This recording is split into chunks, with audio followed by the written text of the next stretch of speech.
I'm still reading around the Easter accounts. I've loved it, especially this year. And today's John chapter 21. Jesus, of course, has risen from the dead. He's appeared to the disciples on a number of occasions.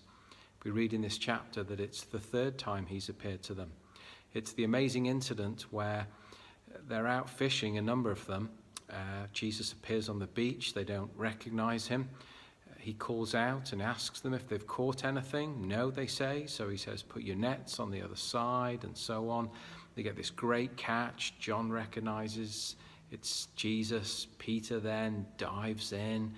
They have this barbecue on the beach. And then we pick it up in verse 15. When they'd finished eating, Jesus turned to Simon Peter. Simon, son of John, do you love me more than these?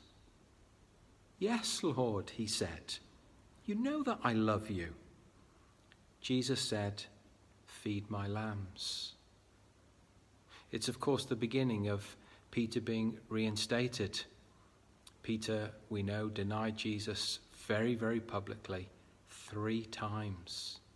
And so Jesus is reinstating him by, in a way, humbling him here 3 times, asking him again and again, and a third time, Peter, do you love me? Now, I believe that Peter and Jesus had probably had a private encounter, and Peter had confessed his sin already. But because Peter was to go on and to be used so greatly in the church, this matter of his sin and how he so publicly denied Jesus, it needed a public confession. And Jesus isn't being cruel here to Peter, but he's being helpful. How many times have we perhaps just glossed over sin and not confessed it in the important way that we need to? Now, I'm not talking about big public confessions, that they are needed on very rare occasions. Generally, it's privately things that we need to deal with between us and the Lord. But for Peter, this was a public confession. And so Peter asks him in front of the other disciples. Peter, of course, had boasted in front of the other disciples that he loved the Lord more than anyone else, basically. And even if everyone else deserted him, he wouldn't.